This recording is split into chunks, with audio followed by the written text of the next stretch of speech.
আমি গাদা তোরে উদয় নামাইছি, আমি তাই না দিয়ে দেখতাম।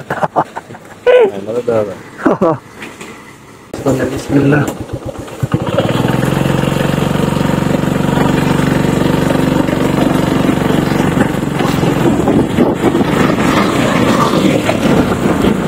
এখন আপনার প্রতি নাসিহা হচ্ছে যে যদি আপনি চান যে আপনার যৌবন কালটাকে আপনি আল্লাহর পথে ব্যয় করবেন, দুনিয়াতেও সুখী হবেন, পরকালেও সুখী হবেন, তাহলে আপনার জন্য একটা হাদিস আমি পেশ করছি। নবী সাল্লাল্লাহু আলাইহি ওয়াসাল্লাম বলেছেন, কিয়ামতের মাঠে 7 শ্রেণীর মানুষকে আল্লাহ পাক আরশের ছায়া ছায়া দিবেন। তার মধ্যে 1 শ্রেণীর মানুষ হচ্ছে তারা যারা তাদের যৌবন কালটাকে আল্লাহর পথে ঢেলে দিয়েছে। আপনি কি চান কিয়ামতের মাঠে আল্লাহ আপনাকে আরশের ছায়া ছায়া দেখ? আমি এটা অনেকদিন বলছি হাদিসটা, যে কিয়ামতের মাঠে মানুষ যখন উঠবে তখন তাকে 5টা প্রশ্ন করা হবে। তোমার জীবন কোন কালে ব্যয় করেছো? তোমার যৌবন কোন কাজে ব্যয় করেছো? কোন পথে সম্পদ উপার্জন করেছো আর কোন পথে সম্পদ ব্যয় করেছো? আর জানা অনুযায়ী আমল করেছিলে কি না? এখানেও দেখেন, তোমার যৌবন কোন পথে ব্যয় করেছো আলাদা প্রশ্ন হবে। যদি আমরা যৌবন আল্লাহর পথে ব্যয় করতে পারি, আরশের ছায়া আপনি ছায়া পাবেন ইনশাআল্লাহ। আপনার নেতা হবে জান্নাতে হুসাইন রাদিয়াল্লাহু আনহু। এটা তো জানেন, তিনি হবেন জান্নাতে যুবকদের সর্দার। কত যুবক যে পৃথিবী থেকে চলে গেছে, হে আমার ভাই, আপনাকে কেমন করে বুঝাই, যারা দিন রাত কোনো কিছুর পরোয়া করেন নাই, দিন রাত আল্লাহর পথে ছুটে চলেছেন। ওই খালিদ বিন ওয়ালিদ রাদিয়াল্লাহু আনহুকে দেখেন, তিনি মৃত্যু সজ্জায় বলেছিলেন যে আমি জাহাদতু কাযা ওয়া কাযা, আমি যে কতই না যুদ্ধ করেছি আল্লাহর পথে, আমার শরীরে এমন একটা দাগও নাই যেখানে, মানে একটা জায়গাও বাকি নেই আমার শরীরের মধ্যে যেখানে কোনো তরবারির আঘাত নাই বা বর্ষার ছোঁয়া নাই। সেদিন তিনি মৃত্যু সজ্জায় বলছিলেন যে আজকে আমি আমার বিছানায় মারা যাচ্ছি, আমি যুদ্ধের মাঠে মারা যাওয়ার সৌভাগ্য আমার হলো না। ফালা নামাত আইনুল জুবালা, তিনি বলেছিলেন যে কাপুরুষদের 2 চোখ যেন কখনো না ঘুমায়। ওই দেখো যুবক, তোমার আদর্শ। খুবাইব রাদিয়াল্লাহু আনহু, ইসলামের জন্য তাকে দায়ী করে পাঠানো হয়। রাজি নামক একটা জায়গায় কাফেররা তাকে ধরে ফেলে এবং তাকে শুল দণ্ড দিয়ে হত্যা করে। খুবাইব রাদিয়াল্লাহু আনহুকে যখন শুল দেওয়া হচ্ছিল, তিনি বলছিলেন, এই কবিতাটা ভালো করে পড়বা, রাহিকুল মাকতুম বই আছে, লাস্তু উবালিহি না উক্তালু মুসলিমান। তাকে যখন শুল দণ্ড দেওয়া হচ্ছে, শুল দণ্ড মানে বোঝো, পিছন দিয়ে মানে লৌহ দণ্ড প্রবেশ করিয়ে মাথা দিয়ে বের করে দিত, কঠিন দণ্ড, একটা ফাঁসি টাসির চেয়েও ভয়ঙ্কর। এই শুল দণ্ড তাকে দেওয়া হচ্ছে এবং বলা হচ্ছে, তুমি কি চাও তোমাকে ছেড়ে দেই আর মুহাম্মাদকে তোমার জায়গায় শুলদণ্ড দেই? কাফেররা বলেছিল। আর এই যুবক বলেছিলেন যে আমার জীবনের বিনিময়ে নবীর একটা চুলের আঘাত পাক, সেটাও আমি চাই না। দোয়া করছে, আল্লাহ আমার মৃত্যুর সংবাদটা নবীকে পৌঁছে দিও। আল্লাহ পাক সেটা পৌঁছে দিলেন। রাসূল মদিনা থেকে খবর পেয়ে গেলেন যে খুবাইবকে হত্যা করা হয়েছে। তিনি তখন কবিতা আবৃত্তি করছিলেন যে লাস্তু উবালিহি না উক্তালু মুসলিমান, আমি কোনো পরোয়াই করি না যখন আমাকে মুসলিম হিসেবে হত্যা করা হচ্ছে। আলা আই জামিন কানা লিল্লাহি মাসরাই, আমাকে যেদিকেই পাশ ফেরানো হোক না কেন সেটা আল্লাহর জন্যই। ওয়াযালিকাল ইলাহু ওয়া ইয়াশা, এবং তিনি হচ্ছেন এমন ইলাহ যিনি যদি চান ইউবারিক আলা ফি কুল্লি শিলউই মিমাসা, তাহলে তিনি প্রত্যেকটা আমার গোশত টুকরা হাড্ডির মধ্যে বরকত দিতে পারবেন। এই কবিতা বলতে বলতে তার জান চলে যায়। এই যে তোমার আদর্শ, কখনো ভেবেছো তাদেরকে নিয়ে? তারা তোমাদের সুপার হিরো। আজকে ফ্যান্টাসির জগতে সুপার হিরো খুঁজে বেড়াও তোমরা। রাসূলের আদর্শ গ্রহণ করার সৌভাগ্য হলো না, খালিদ বিন ওয়ালিদকে দেখতে পারলে না। ওমর ইবনুল খাত্তাব এমন বীর যার সামনে 10 জন 15 জন কিছুই না, তরোয়াল নিয়ে বের হয়েছেন নবীকে হত্যা করবে। প্রতিমধ্যে শুনলেন কি তার বোন ভগ্নিপতি ইসলাম কবুল করেছে, চললেন বোন আর ভগ্নিপতিকে আগে মারবো তারপর নবীকে। সেখানে গিয়ে শুনলেন কোরআন তেলাওয়াত করা হচ্ছে, কান লাগিয়ে শুনলেন কি তেলাওয়াত করা হচ্ছে। জিজ্ঞাসা করলেন কি তেলাওয়াত করছো? তারা বললো যে আমরা কিছুই তেলাওয়াত করছিলাম না। তিনি মারধর শুরু করলেন। এক পর্যায়ে একটা কাগজ বের হয়ে আসলো, ওই যে নুসখা, সেখানে লেখা ছিল সূরা তাহা। সেই সূরা তাহার তিলাওয়াত শুনে পড়তে পড়তে পড়তে পড়তে তার চোখ দিয়ে দরদর করে পানি পড়তে লাগলো এবং তিনি বলতে লাগলেন, ইয়ানবাগি লিমান ইয়াকুলু হাদা আল্লা ইউবাদা মাআহু গায়রা, যে সত্তা এরকম কুরআন নাজিল করতে পারে উচিত হবে না যে তার সাথে কাউকে শরীক করা হোক। বললেন, শাহিদতু আল্লা ইলাহা ইল্লাল্লাহ ওয়া আন্না মুহাম্মাদান রাসূলুল্লাহ, আমি সাক্ষ্য দিচ্ছি আল্লাহ ছাড়া কোনো মাবুদ নাই এবং মুহাম্মদ আল্লাহর রাসূল সাল্লাল্লাহু আলাইহি ওয়াসাল্লাম। খুযুনি ইলা রাসূলিল্লাহি ওয়া আসহাবিহি, আমাকে আল্লাহর রাসূল এবং সাহাবীদের কাছে নিয়ে চলো, আমি ইসলাম কবুল করব এখন গিয়ে। সেখানে গিয়ে নবীকে বললেন, ইয়া রাসূলুল্লাহ, আমি জিতুকা উমিনু বিল্লাহি ওয়া রাসূলিহি, আমি আপনার কাছে এসেছি আল্লাহ এবং আপনার প্রতি ঈমানদার হয়েই এসেছি। ওয়া বিমা জিতা বিহি মিন ইনদিল্লাহ, আর আপনি আল্লাহর পক্ষ থেকে যা নিয়ে এসেছেন এই কোরআনের প্রতি ঈমানদার হয়েই আমি এসেছি এখানে। তিনি বললেন, ওই সময় ওমর ইবনুল খাত্তাব, যে ইয়া রাসূলুল্লাহ, আমরা কি হকের উপর নাই? আলাসনা আলাল হক ওয়া লাইসু আলাল বাতিল, আমরা কি হকের উপর নাই? মুশরিকরা কি বাতিলের উপর নাই? তাহলে আমরা কেন গোপনে গোপনে ইসলামের দাওয়াত দিব? আজকে থেকে প্রকাশ্যে ইসলামের দাওয়াত দিব। তখন থেকে ইসলাম প্রকাশ্যে দাওয়াত পেয়েছে, তার আগে পায়নি। তুমি ওমর হতে পারো না? একটা ছেলেকে দেখলাম অনলাইনে, আমি তাকে চিনি না, অনলাইনে একটা স্ট্যাটাস দেখেছিলাম, খালি ইসলামের পক্ষে কিছু একটা বলার কারণে তার একটা বড় পথ চলে গেছে এবং সে স্ট্যাটাস দিয়েছে যে যদি একদিন বাঁচি সিংহের মতো বাঁচবো, তাও ধর্মকে আমি দলের কাছে বিক্রি করব না। মন থেকে দোয়া চলে আসলো ওর ওখানে। আমি কমেন্ট করেছি যে তোমাকে আল্লাহ ওমরের মতো কবুল করুক। হামজা বীর সাহাবী, যাকে উহুদের যুদ্ধে শহীদ করা হয়েছে। আবু জেহেল রাসূলকে চর মেরেছিল একটা। হামজা রাদিয়াল্লাহু আনহু যখন শুনেছেন আবু জেহেল রাসূলকে মেরেছে, সরাসরি আবু জেহেলের বাসায় ওকে গলার ধরে বের করে প্রচন্ড জোরে ঘুষি করে একটা মারা হলো। বলা হলো যে আমার ভাতিজা যে দিনের উপর আছে, আমিও সেই দিনের উপর আছি। রুদ্দাহা ইন ইসতাতা'তা, তোমার ক্ষমতা থাকলে আমাদেরকে ঠেকিয়ে দেখাও দেখি। তিনি রাসূলের কাছে গেলেন, বললেন, ইয়া ইবনে আখি, হে আমার ভাতিজা, কুনতু আনসুরুকা বিল হামিয়া, আমি তোমাকে সাহায্য করতাম আত্মীয়তার সম্পর্কের কারণে। আলা নানসুরুকা লিল ইসলাম, আজকের দিন থেকে আমি ইসলামের জন্য তোমাকে সাহায্য করব। আশহাদু আল্লা ইলাহা ইল্লাল্লাহ ওয়া আন্নাকা রাসূলুল্লাহ, আমি সাক্ষ্য দিলাম যে আল্লাহ ছাড়া কোনো ইলাহ নাই, তুমি আল্লাহর রাসূল। এই যে ইসলামের শক্তি বাড়তে থাকলো তখন, তো তুমি হামজার মতো হতে পারো না? হামজা রাদিয়াল্লাহু আনহু উহুদের যুদ্ধে যখন করছিলেন, তার সামনে কোনো কাফের মুশরিক টিকতে পারে নাই। আমি তোমাকে বলিনি যে অস্ত্র নিয়ে এখন বের হয়ে যাও, কথা অন্যদিকে নিয়ে যাবা না, কথাটা অন্যদিকে ঘুরাবা না। এখন তো মিডিয়ার যুগ, কথা অন্যদিকে মানুষ ঘুরায় খুব সহজে। আমি বলেছি তোমার এই চেতনাটা নাই, তুমি হামজার মতো চেতনা ধারণ করতে পারো না, উমরের মতো চেতনা ধারণ করতে পারো না। অসংখ্য সাহাবী ছিলেন এরকম। মুসআব বিন উমাইর এত ধনী সাহাবী ছিলেন, যার আতরের খুশবু ছিল আরবের সবচেয়ে দামি আতরের খুশবু। ইসলাম কবুল করে সব ছেড়ে দিলেন, এক পোশাকে তাকে কবর দেওয়া হয়েছে উহুদের মাঠে। মানে তাকে যখন শহীদ করা হয়, তার দেহের মধ্যে এতগুলো তরবারির দাগ ছিল, তুমি কল্পনাও করতে পারবে না। এই সাহাবীকে রাসূল সাল্লাল্লাহু আলাইহি ওয়াসাল্লাম যখন দাফন করলেন, তাকে দাফন করার জন্য কোনো কাফন পাওয়া যাচ্ছিল না, ঘাস দিয়ে তাকে দাফন করা হয়েছে। এই হলো মুসআব বিন উমাইর রাদিয়াল্লাহু আনহু। কত সাহাবী চলে গেছেন এমন দুনিয়া থেকে, কত বীর যোদ্ধা চলে গেলেন পৃথিবী থেকে।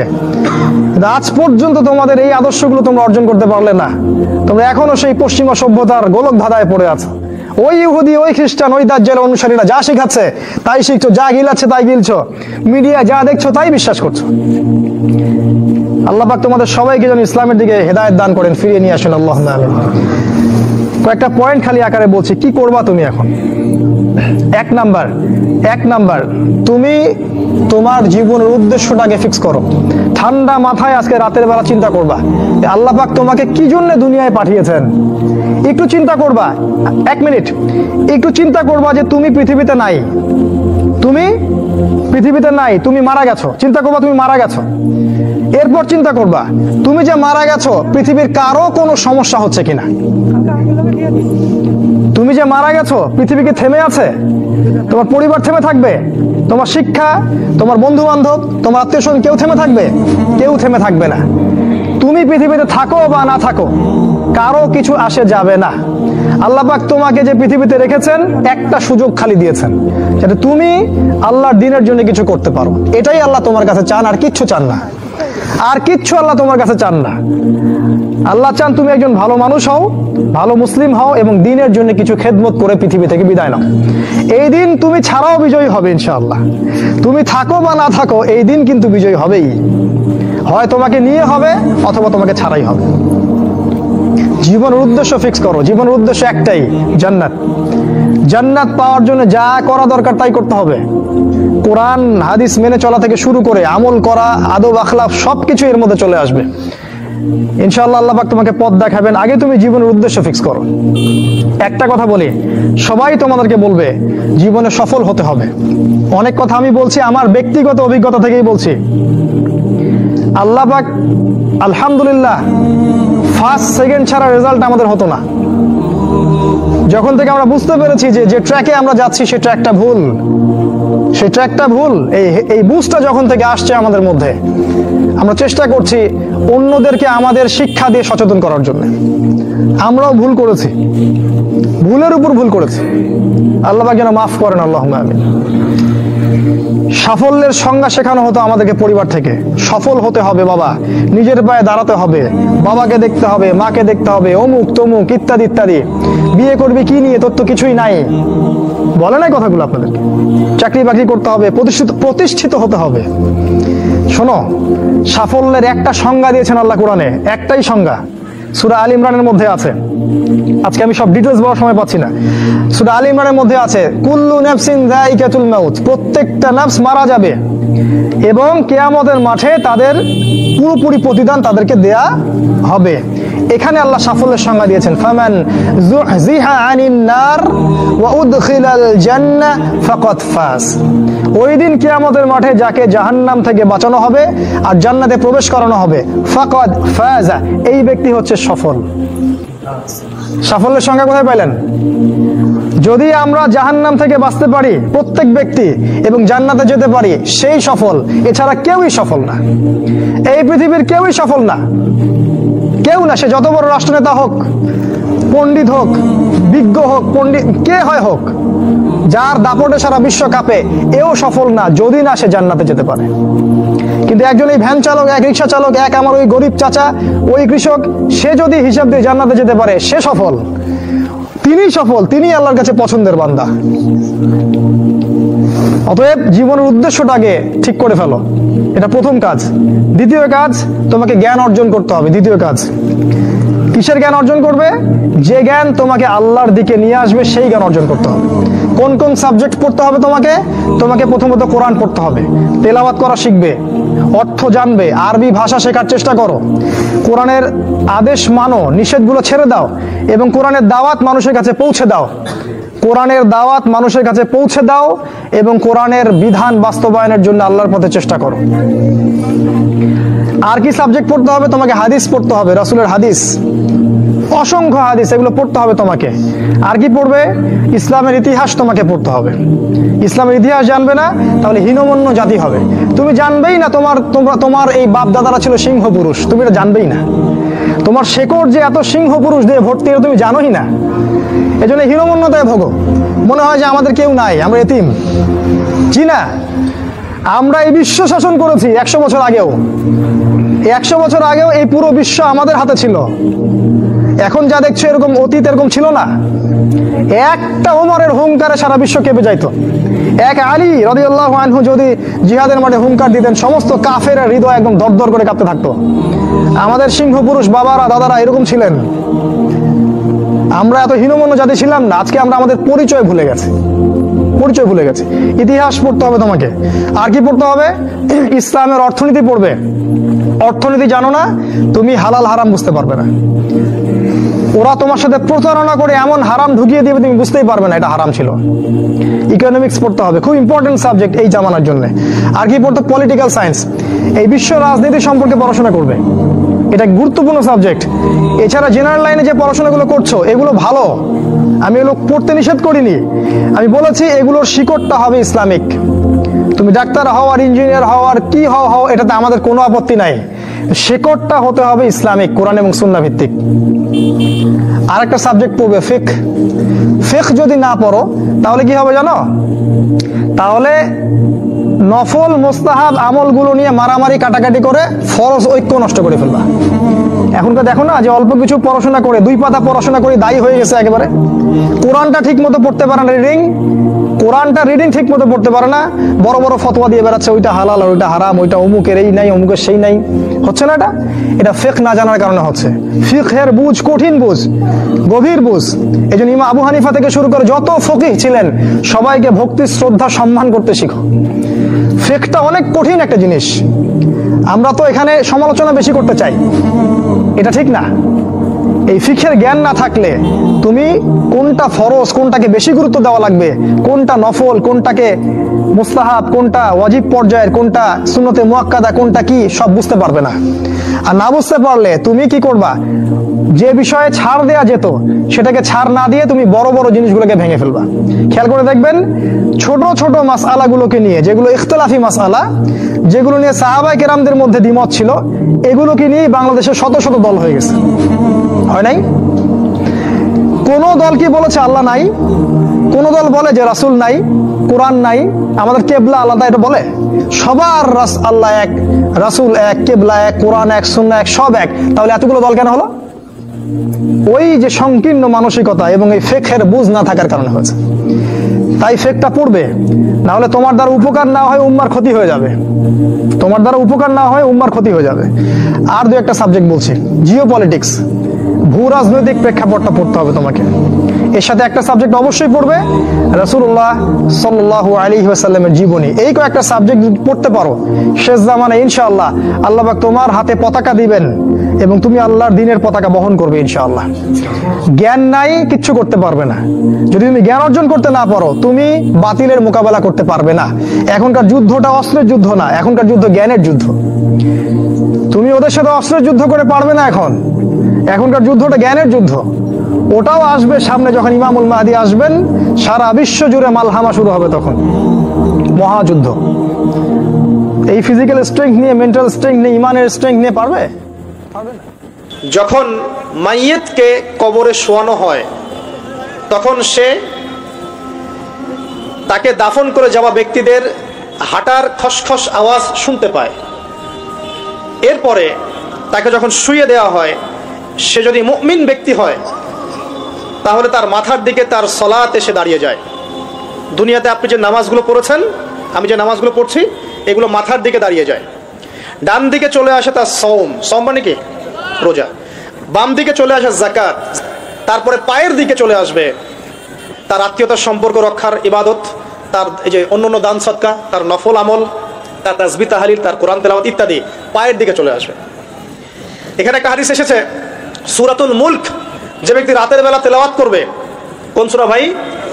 তাবারাকাল্লাযী বিয়াদিহিল মুলক ওয়া হুয়া আলা কুল্লি শাইইন কাদির। এই সূরা যে ব্যক্তি রাতের বেলা করে তেলাওয়াত করবে, ইনশাআল্লাহ সূরা মুলক কবরে তার সাথে থাকবে এবং কবর আযাব থেকে সূরা মুলক তাকে বাঁচাবে ইনশাআল্লাহ। আমি বুঝাচ্ছি যে কি অবস্থাটা হবে।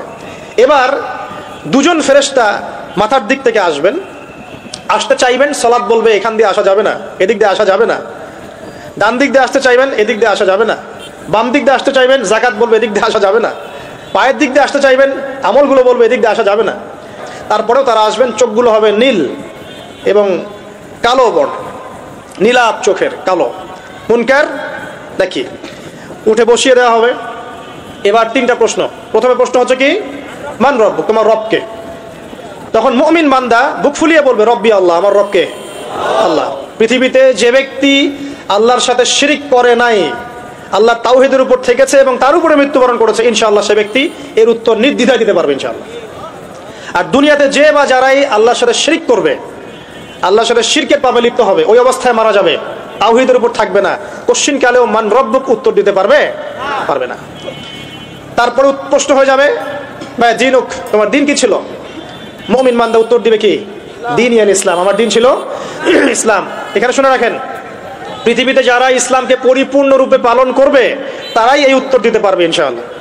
যারা ইসলামকে ঠাট্টা বিদ্রুপের হাসি তামাশার পাত্র বানিয়েছে, মন চাইলে কিছু করি, মন চাইলে কিছু করি না, সহজগুলো একটু আমল করি, বাকি কিছুর আমল ধারি না, হ্যাঁ, নামাজ পড়ি, সুদ ছাড়তে পারি না, ঠিক আছে, বছর বছর ওমরা করি, এদিকে ঘুষ দুর্নীতি ছাড়তে পারি না, ইসলামকে ঠাট্টা তামাশার পাত্র বানিয়েছে, এরা কোশ্চিন কালে উত্তর দিতে পারবে না মা দিনুক।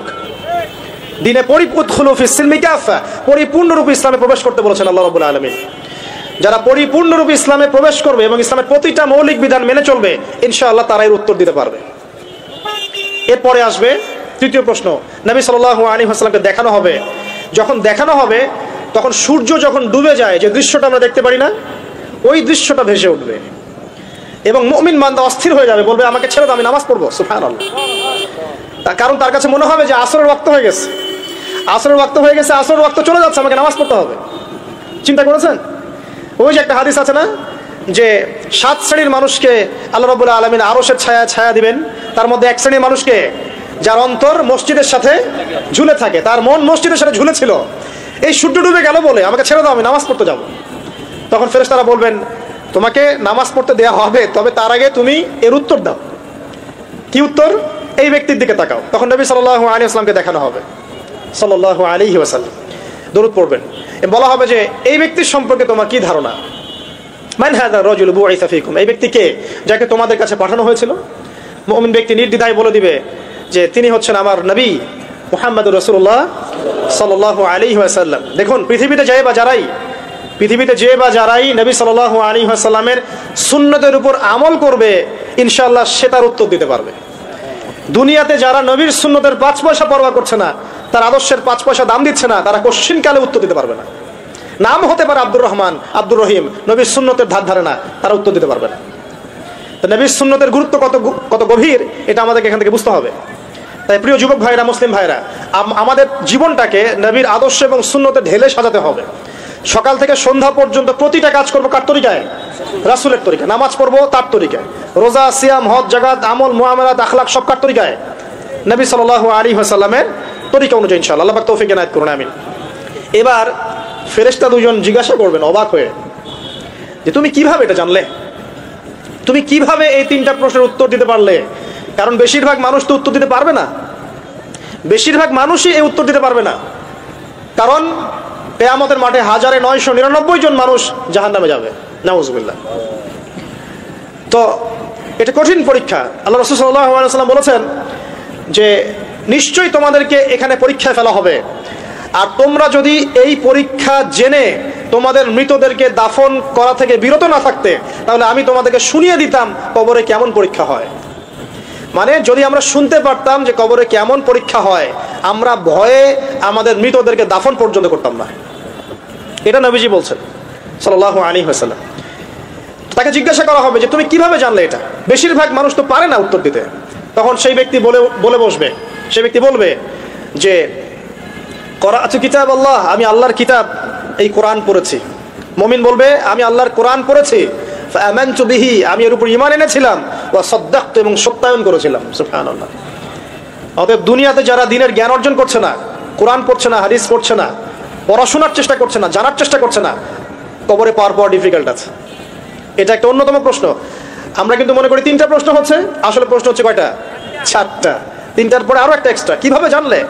তখন উত্তর দিচ্ছে আমি আল্লাহর কিতাব পড়েছি, ঈমান এনেছি, সত্যায়ন করেছি। সুবহানাল্লাহ।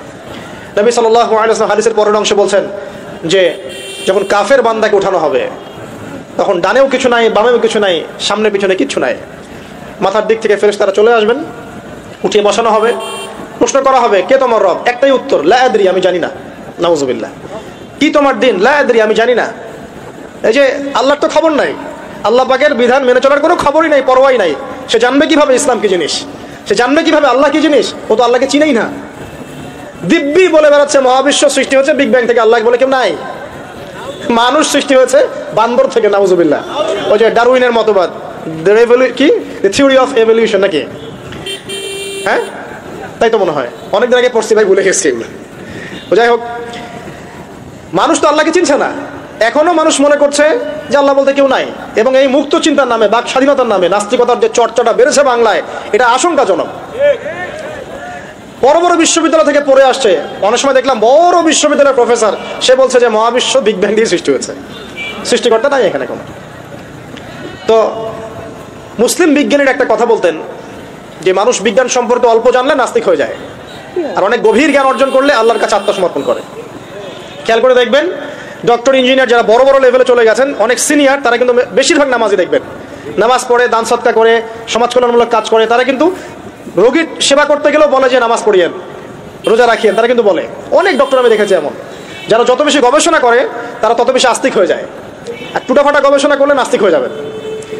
কত প্রশ্ন, ইসলামের এটা কেন, ওইটা কেন, ইসলামে বহুবিবাহ কেন, হ্যাঁ ইসলামে কি পর্দার বিধান কেন, তারপর ইসলামে এত রেস্ট্রিকশনস, এত বাইন্ডিংস কেন, হ্যাঁ স্বাধীনতা নাই কেন, কত প্রশ্ন, ইসলামের এগেনস্টে কত তীর এখন ছোড়া হচ্ছে।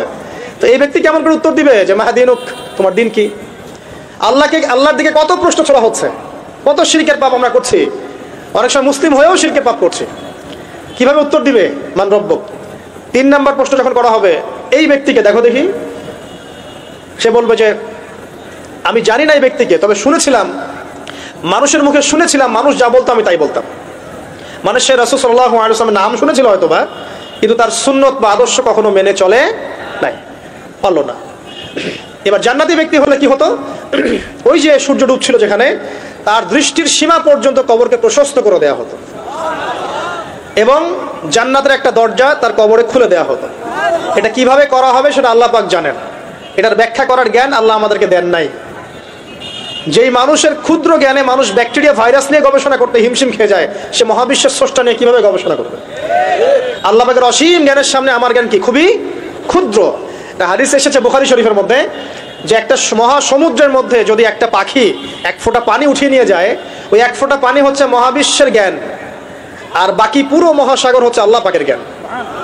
তো আমরা এই ক্ষুদ্র জ্ঞানের মানুষ হয়ে আল্লাহর জ্ঞানকে কেমন করে পেনিট্রেট করতে পারি?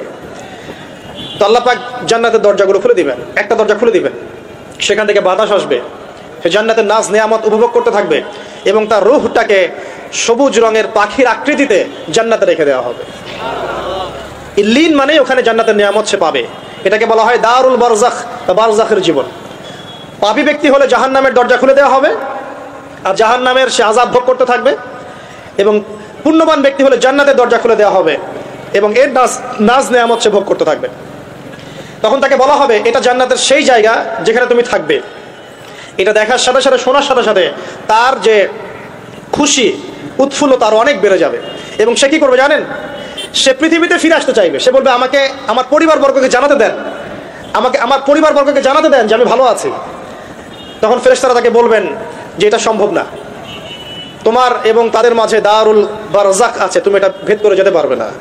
তখন তার আত্মাটাকে ইল্লিনে দেওয়া হবে, একটা সবুজ পাখির আকৃতিতে জান্নাতে ঘুরে বেড়াবে ইনশাআল্লাহ।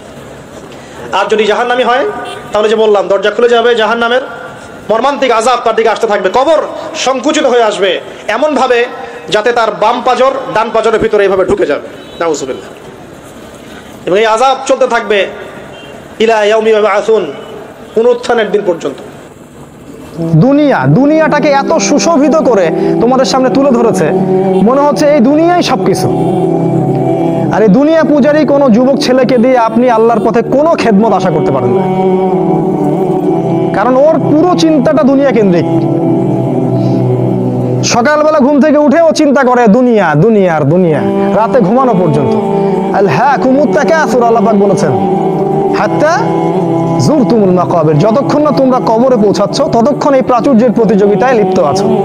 দুনিয়ার সুশোভিত, এই যে দেখবে দুনিয়ার যত মোহ, এটা তোমার সামনে সহজলভ্য করা হয়েছে। অল্প টাকা দিন এত জিবি কিনুন, মাত্র এত টাকা দিন এত কিছু কিনুন।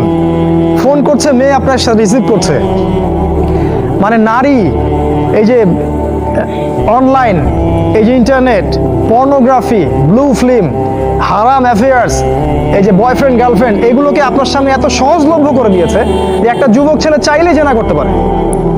তুমি যদি চাও এখনই জেনা করতে পারবে, কেউ তোমাকে বাধা দিবে না।